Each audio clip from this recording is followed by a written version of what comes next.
notre conférencière a pu découvrir le titre en même temps que vous, puisque Véronique Mangotier a été assez gentille pour nous faire une conférence un peu impromptue, étant donné que notre conférencier, bon, c'est pas sa faute non plus, c'est parce qu'il a trouvé du travail et qu'il ne pouvait plus venir le jour prévu. Et donc, je laisse la parole à Véronique Mangotier. Alors, je suis désolée, moi je ne vais pas vous amener dans les Antilles comme devait le faire notre conférencier, vous allez aller beaucoup moins loin. On va rester à proximité de Marseille, on va rester à l'Escalette. Je pense que vous connaissez pas, je suis la zone. Ah non, l'Escalette, c'est pas les Antilles, c'est clair. Et en plus, j'ai franchement honte, parce que non seulement je vais vous amener à l'Escalette, mais en plus je vais vous parler de saleté, je vais vous parler de polluants. On y va mieux comme ça.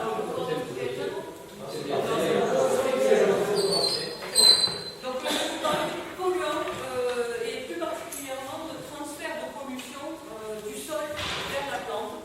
Et comme la plante qu'on a choisie, c'est une plante qui est un petit peu utile, on va parler aussi de transfert de polluants à travers les parties de la plante qui sont utilisées. Donc, moi, je suis Véronique Mangotier, je travaille ici, à Saint-Charles. Je suis maître de conférence de l'université, donc du cadre classique, enseignant plus chercheur. Et je travaille avec quelqu'un que vous connaissez plutôt bien, je crois, puisque mon directeur d'équipe, c'est Isabelle Lafonchot, qui a officié à la l'IDN à plusieurs reprises. On travaille ensemble, on travaille sur les mêmes terrains de jeu, on a des problématiques qui sont très très proches. Et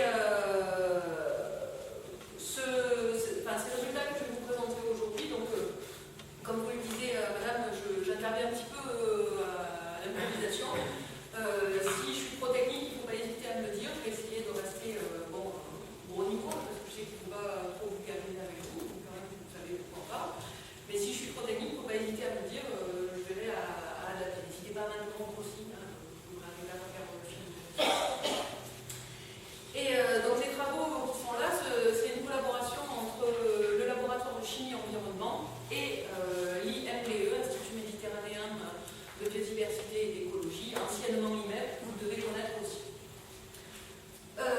Les travaux qu'on a fait, donc, pour suivre un petit peu les transferts de polluants sur l'Escalette, ça s'est déroulé donc, dans un contexte de zone protégée, puisque depuis peu le site de l'Escalette est inscrit dans l'espace du parc national des Calanques.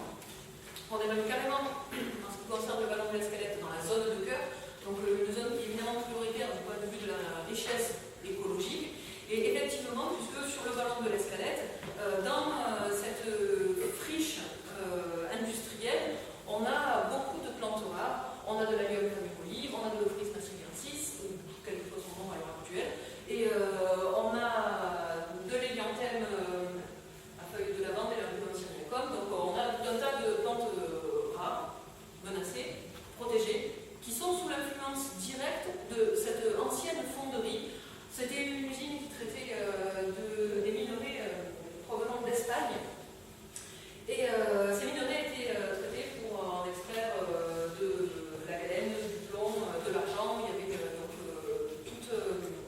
tout un process qui relève de la métallurgie qui se déroulait dans ces murs. La fonderie a fonctionné de mémoire aux alentours de 1850 et elle s'est arrêtée de fonctionner en 1925. Et en fait, elle s'est arrêtée de fonctionner un peu avant, mais en 1925, le site a été abandonné et a été récupéré par divers propriétaires. Il y a à l'heure actuelle des propriétaires privés, il y a du conseil général, il y a même de la ville de Marseille qui à une époque a prétendu être propriétaire de certains bouts de sites. Bref, on a un vieux mélange, un imbroglio de propriétaires là-dedans, et du point de vue de la législation, le site est considéré comme étant un site orphelin. C'est une jolie image qui dit bien ce que ça veut dire, c'est-à-dire que le site a personne qui est responsable de lui. La personne qui est responsable de lui, ça veut dire que depuis 1925, les glaciers qui ont été abandonnés en même temps que l'usine sont toujours en place. Alors ils ne sont pas restés complètement intacts non plus, puisqu'il y a eu de nombreux prélèvements de terre, enfin de matière, qui ont été faits sur ces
durable, c'est-à-dire qu'on a des locaux, on a des habitants, on a des gens qui résident là à l'année, qui résident là depuis des années. Okay, et on a aussi des gens qui passent, des touristes. Moi, quand je suis sur le site, je suis une touriste, parce que j'habite dans le 13e, mais je suis dans le 8e, donc je suis une touriste. Et on s'attend à ce qu'il y ait une fréquentation qui soit de plus en plus élevée à cause de l'attractivité que va créer le parc national.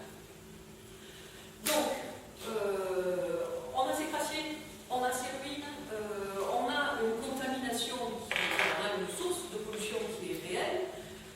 On s'est posé la question au cours d'un programme de recherche de savoir quelle était la contamination du milieu, parce que finalement, on a les glaciers qui sont sales, c'est bien, mais est-ce que ça reste dans les glaciers ou est-ce que ça bouge tout autour?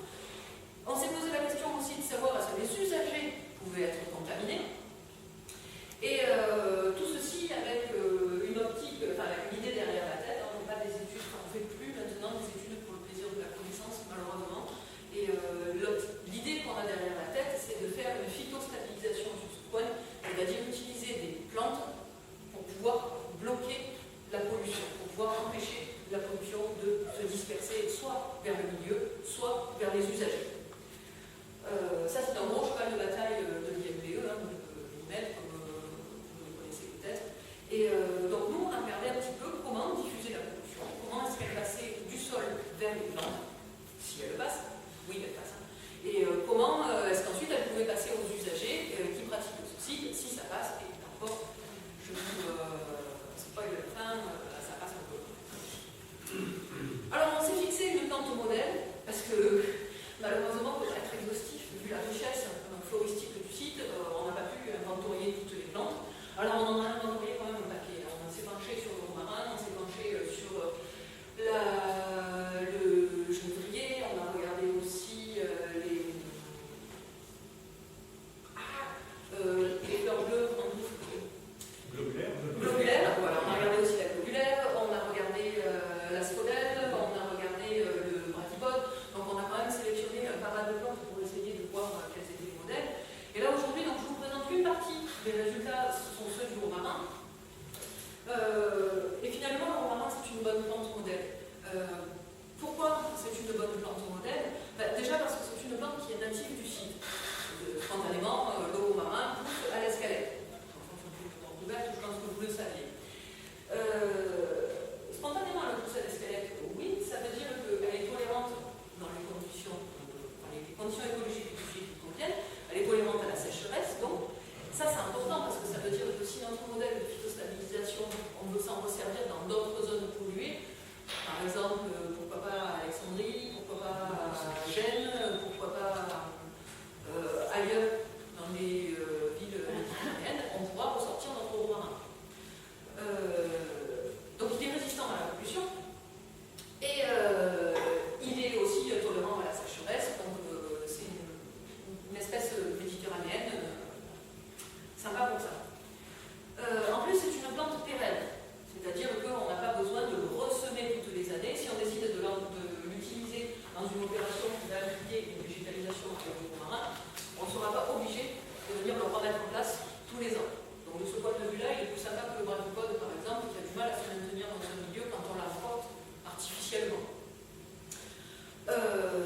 Et en plus, ce qui est intéressant, c'est qu'il a un réseau racinaire qui est quand même sacrément étendu. Donc du coup, il va explorer une grande quantité de sol, et avec son réseau racinaire, il va pouvoir fixer, il va pouvoir agir, il va pouvoir tenir un beau volume de sol. Donc de ce point de vue-là, c'est une plante qui nous a paru nous intéressante pour la retenir comme un modèle. Par ailleurs, le romarin, c'est une plante qui est un peu connue pour ses propriétés médicinales. Il est un peu utilisé aussi dans la gastronomie locale et accessoirement, il sert en parfumerie pour ses propriétés olfactives. Alors en médecine, il est pareil à peu près toute une vertu si vous regardez les différentes pharmacopées. En tout cas, ce qui est certain, ce qui est prouvé scientifiquement, c'est qu'il a un pouvoir antioxydant qui est quand même assez marqué. Donc antioxydant, ça veut dire que ça va être un anti-âge, un anti-ride, d'une manière générale, ça va protéger le foie aussi les molécules antioxydantes. Et ces propriétés médicinales sont, dans la plupart des cas, reliées aux composés qu'on trouve dans son huile essentielle. C'est ce qui a fait qu'on s'est aussi tourné vers les huiles essentielles du romarin, j'y viendrai par la suite.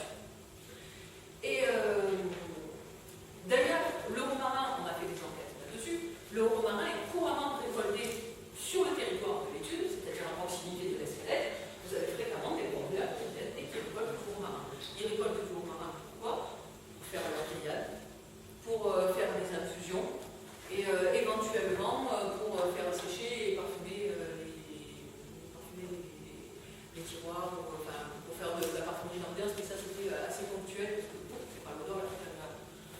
Donc, du coup, on a une plante qui peut être consommée fraîche, qui peut être consommée séchée, ou qui peut être consommée en infusion. Alors, comment est-ce qu'on a travaillé pour essayer de voir comment le romarin réagit face à la pollution? On s'est basé sur une grande cartographie des polluants, puisque dans le programme de recherche dont je vais vous parler, on s'est quand même bien pris la tête à parcourir le massif et aller faire des récoltes tous les 200 mètres. Donc tous les 200 mètres, on a fait des récoltes au sol, on a analysé les sols et on a regardé un petit peu où étaient centrés les polluants. Et les polluants, il me manque de quoi montrer, mais globalement, la source principale de pollution dans le massif de Marseille-Vert, c'est l'escalette. Donc on s'est concentré, on s'est focalisé sur ce point-là, et on a sélectionné deux stations où pousse le romarin, deux zones où pousse le romarin. Une station qui va être appelée C, je ne sais pas si les couleurs ressemblent bien. Moi je vois que dalle, mais on va voir comment ça va. Donc il y a une station appelée C qui va revenir en violet, C comme contaminé. Et une station qui va être appelée non contaminée, qui n'était pas très loin, on était à côté de l'escalette, à côté de l'oiseau, c'était dans le prolongement du ballon de la fontaine de bois, donc on s'est un peu sorti de la zone sableuse et on a fait en sorte de toute façon que les stations aient des conditions écologiques qui soient tout à fait comparables. On a fait des relevés floristiques, tout simplement. Des conditions écologiques comparables, on a fait de la manière la plus simple qui soit, on a fait des relevés floristiques et on a fait en sorte qu'il y ait un maximum d'espèces en commun. Et sur la centaine d'espèces à la limite qu'on a réussi à identifier, on avait toujours un pourcentage de coïncidence qui était de l'ordre de 85%. Donc on a dit, c'est pareil. Donc deux stations. Une chargée en polluants et très chargée en polluants, puisque la station C, vous voyez qu'on a... alors, on a mesuré beaucoup plus de polluants, beaucoup plus de métaux que ça, mais je vous présente les juste arsenic, plomb et antimoine, parce que ce sont des métaux qui sont très actifs vis-à-vis de l'humain. Donc on a comparé les métaux dans les sols des deux stations et on a à la bouche 1000 microgrammes par gramme, donc ça fait 1 milligramme par gramme de sol, ça fait 1 gramme par kilo de sol pour l'arsenic, 9 grammes par kilo de sol de plomb et 0,3 grammes par kilo de sol pour l'antimoine. Ça c'était dans la zone polluée. Et dans la zone non contaminée, on avait par contre des valeurs qui sont très en deçà des normes européennes, françaises, tout ce que vous voulez. Et donc on a un sol qui, du point de vue écologique, est considéré comme étant peu contaminé. Alors par contre, vous pouvez remarquer la variabilité de nos mesures. On a beaucoup de variabilité. Alors pour faire les mesures de sol, on a prélevé le sol en 5 points autour du romarin. C'est-à-dire qu'on a choisi un individu qu'on allait prélever, et autour de cet individu, on a prélevé le sol en 5 points. Le problème, c'est que le sol en 5 points, c'est sur un carré d'1 mètre, et sur un carré d'1 mètre, on a parfois des variations qui vont du simple à 50 fois plus pour un polluant, pas forcément pour les autres. Donc on a beaucoup de variabilité dans les polluants au niveau du sol, mais de toute façon, même si on est sur un endroit qui est moins contaminé, on restait quand même très au-dessus des seuils de contamination des sols tels qu'ils sont définis par les normes européennes. Donc de toute façon, même si le sol était moyennement contaminé dans un élément ou dans l'autre, on avait quand même des taux de polluants qui étaient assez significatifs.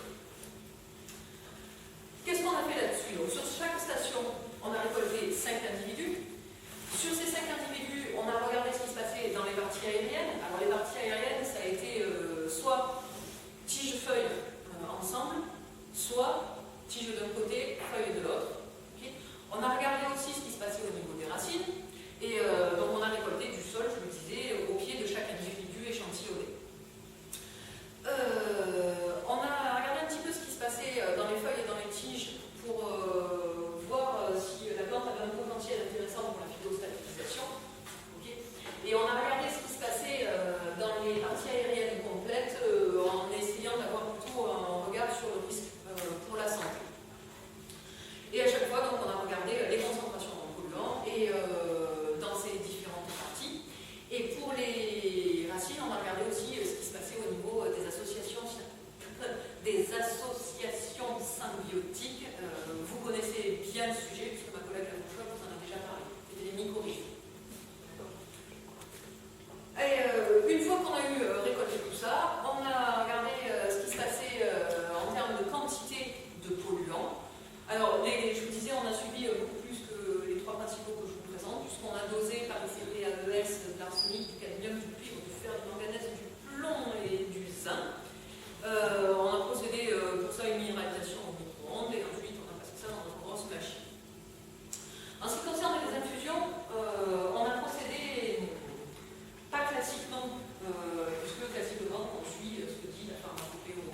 que des feuilles, une poignée de parties aériennes.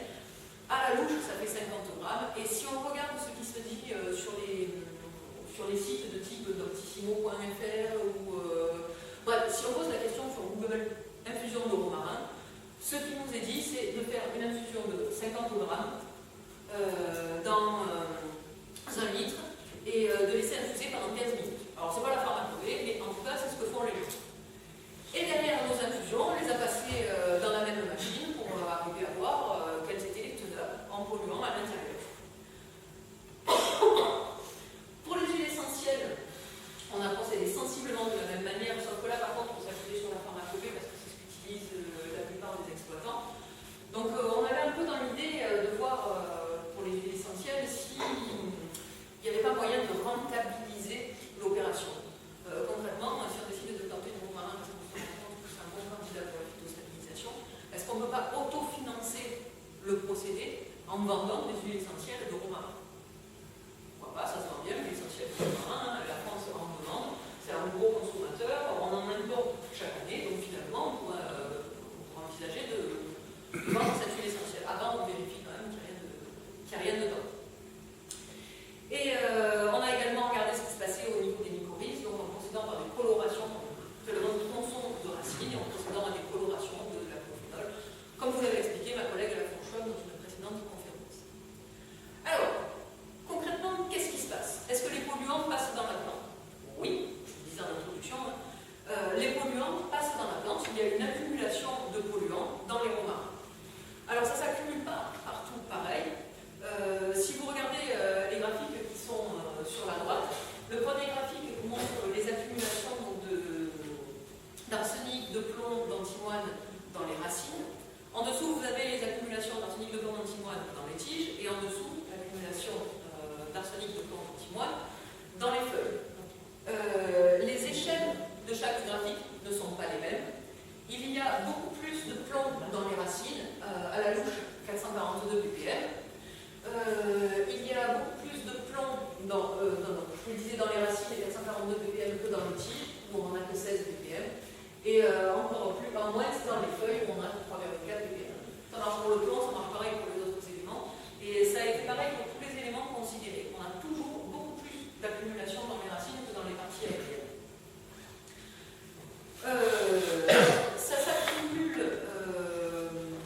Ça s'accumule pas énormément.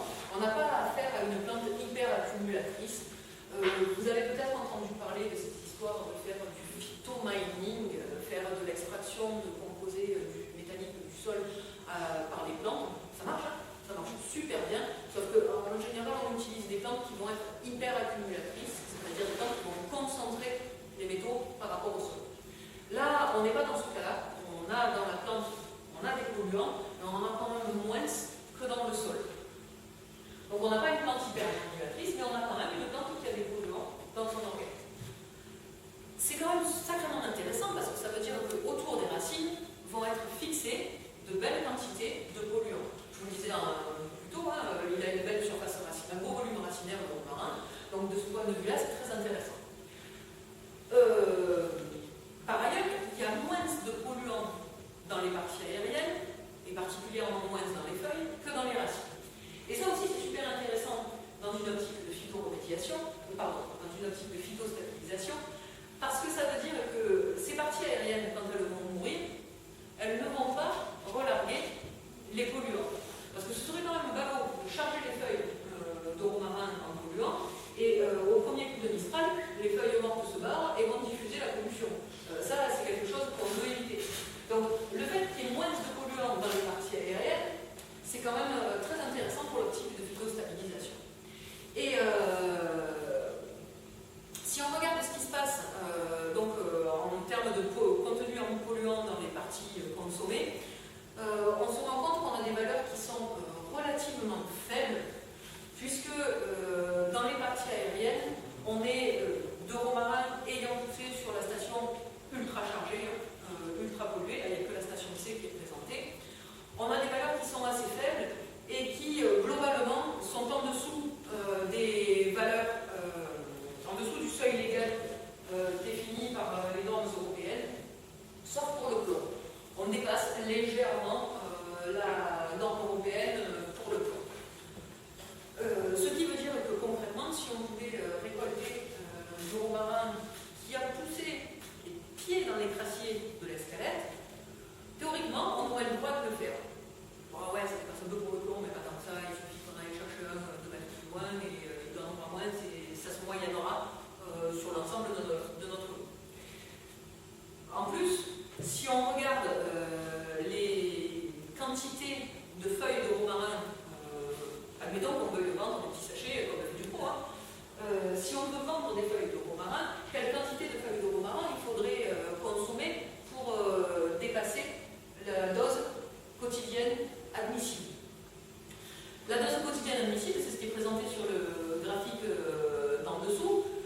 Par exemple, pour le plomb, qui va être l'élément le plus chargé, qui va être donc l'élément limitant pour les doses quotidiennes admissibles, on se rend compte qu'il faudrait qu'on consomme 50 grammes de feuilles, juste les feuilles, puisque du coup il nous manque des feuilles, il ne nous manque pas de tiges. Donc il faudrait qu'on consomme 50 grammes de feuilles séchées de romarin pour arriver à dépasser la dose quotidienne admissible, telle qu'elle est définie par la norme européenne du goût et de la FAO.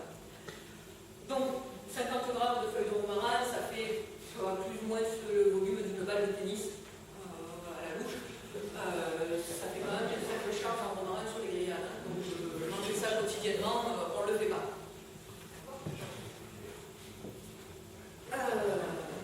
Donc, a priori, il n'y a pas de souci. Légalement, on peut consommer le romarin. Du coup, on est allé voir ce qui se passait au niveau des infusions. Il y a quand même des polluants dans les feuilles, on a pu voir ce qui se passait quand on faisait des infusions de romarin.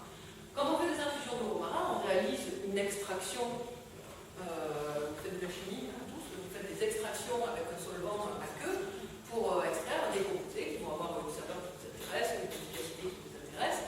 Bref, quand vous faites cette extraction, vous avez un rendement, et les rendements d'extraction qu'on a obtenus pour l'arsenic, le plomb et l'antimoine ne sont pas si dégueulasses que ça, puisqu'on a réussi à extraire à peu près 15% de l'arsenic, à peu près 2% du plomb qui était contenu dans les feuilles, et à peu près 3% de l'antimoine. Donc là encore, on est en deçà des valeurs légales, parce que si on regarde les valeurs si on regarde les valeurs légales définies par la réglementation européenne pour les eaux de boisson, on se rend compte qu'on a le droit théoriquement de commercialiser, de consommer, de vendre des eaux qui contiennent moins de 10 microgrammes par litre d'arsenic, de plomb, et moins de 5 microgrammes par litre d'antimoine. Donc, boire de l'infusion de romarin, a priori, légalement, on a le droit de le faire. Alors, on a le droit de le faire, mais on peut là encore poser la question de savoir quelle est la quantité d'infusion de romarin qu'il faudrait boire chaque jour pour arriver pour atteindre les valeurs légales, les valeurs seuil de toxicité. Alors, la dose journalière autorisée pour un adulte de 70 kg, puisque c'est toujours défini pour un adulte de 70 kg, elle est pour l'arsenic de 0,12 mg par jour. 0,12 mg par jour. Si on boit de l'infusion de romarin, on l'obtient après avoir consommé 44 litres d'infusion. Bon, donc, même si on est un gros buveur, même si on se fait un week-end détox, c'est vachement la mode le week-end détox, 44 litres d'infusion par jour, ça arrive. Voilà. Donc, finalement, c'est le facteur limitant. Pour le plomb, si on regarde que le plomb, on est à 57 litres. Si on regarde que l'antimoine, il faudrait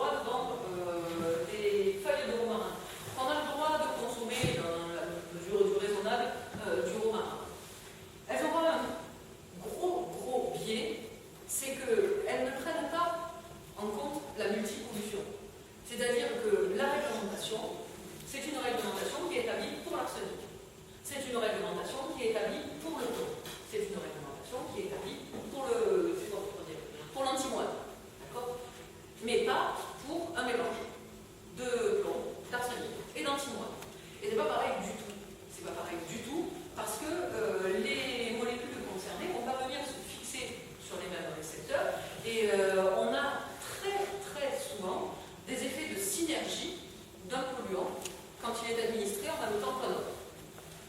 Ces effets-là, on les connaît par cœur sur le modèle souris. On le connaît par cœur pour ce qui relève des contaminations croisées plomb-mercure ou plomb-cuivre ou plomb-arsenic, parce que ces groupes-là ils fonctionnent souvent ensemble. Mais là encore, quand on commence à en mélanger trois, là par contre, on en connaît quelques-uns, mais c'est encore assez flou. Et quand il s'agit de mélanger plus de 3 polluants, alors là, c'est une véritable bouteille à l'encre. Il y a très peu d'études là-dessus. Mais on sait que si on administre à des souris des doses de polluants qui sont inférieures à la valeur toxique, si on mélange les polluants, on a des mortalités de souris qui sont considérablement plus élevées.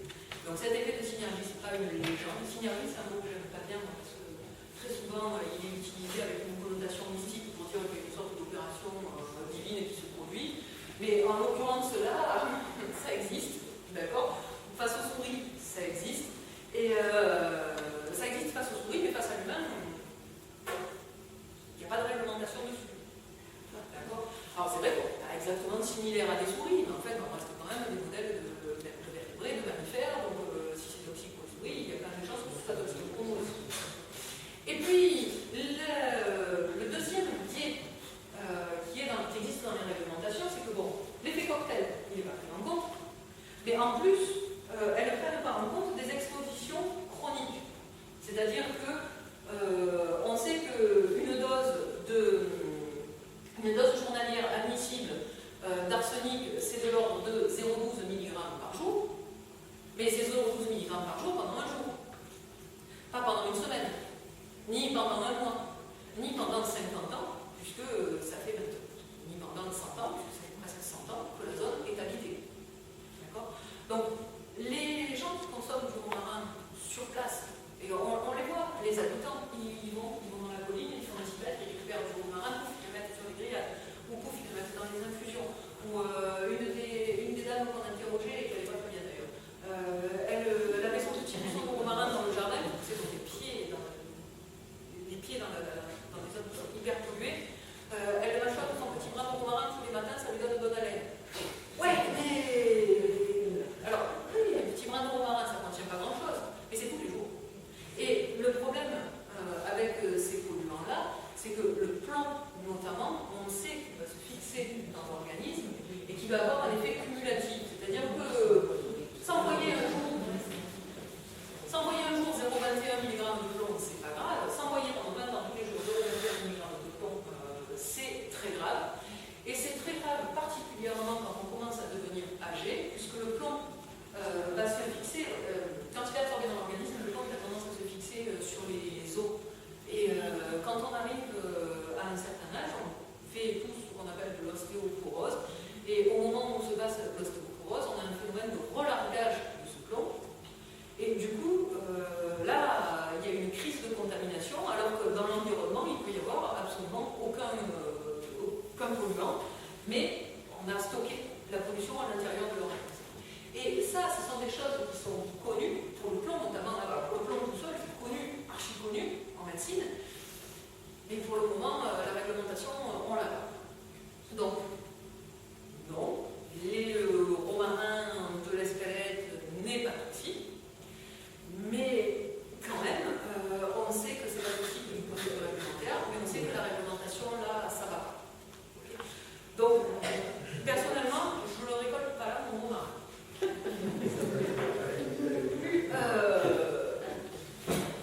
Par ailleurs, on est allé regarder un petit peu, donc je vous le disais, ce qui se passe du côté des huiles essentielles pour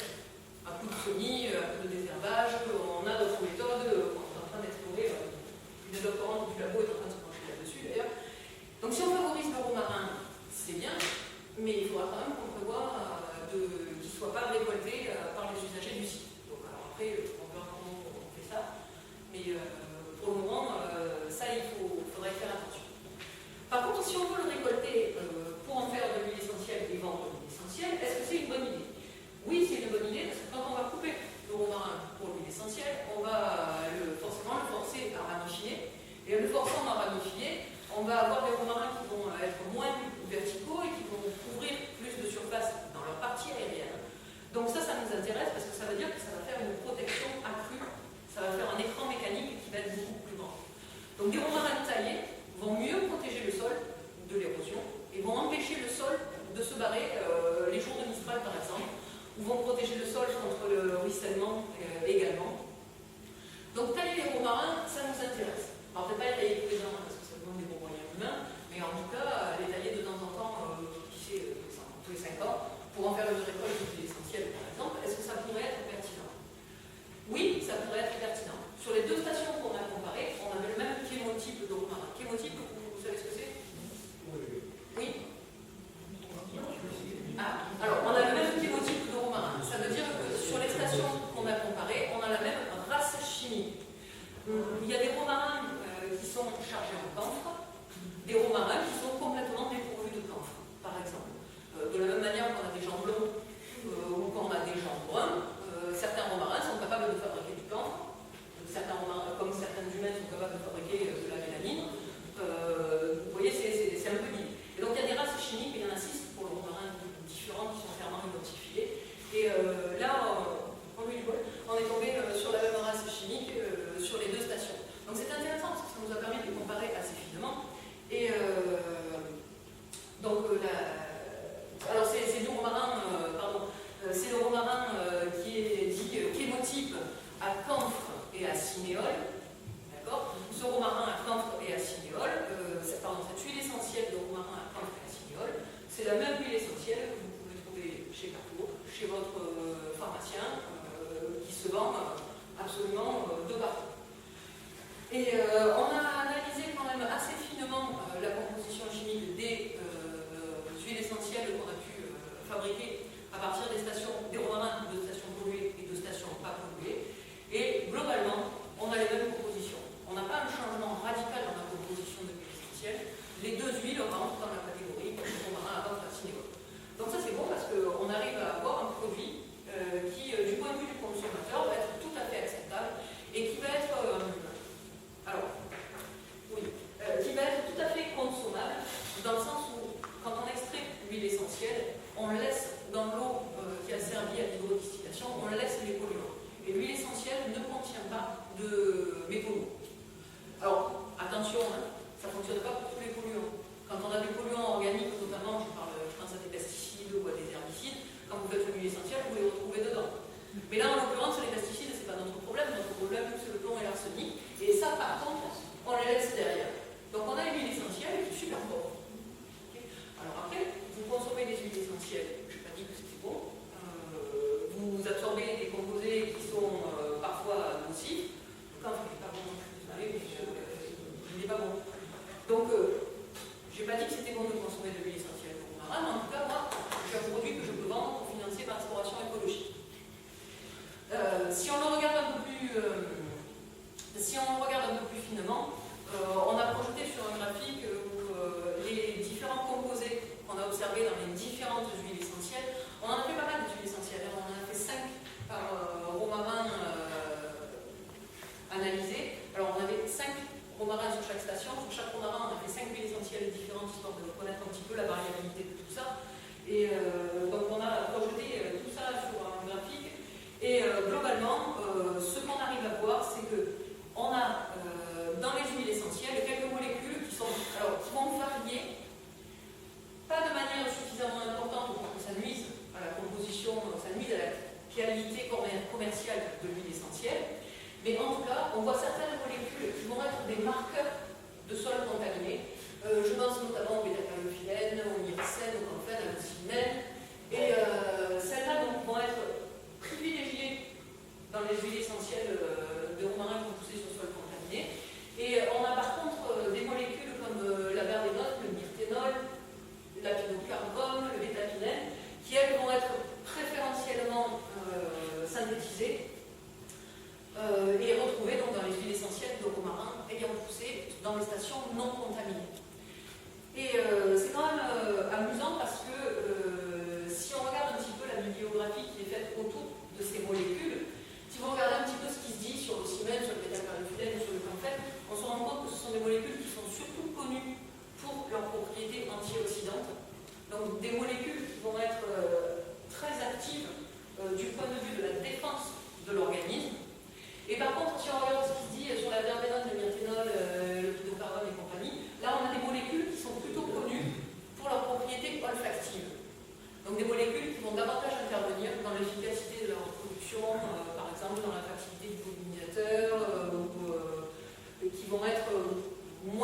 un autre type de partenaire, c'est pas le même champignon en gros. Et donc on a trouvé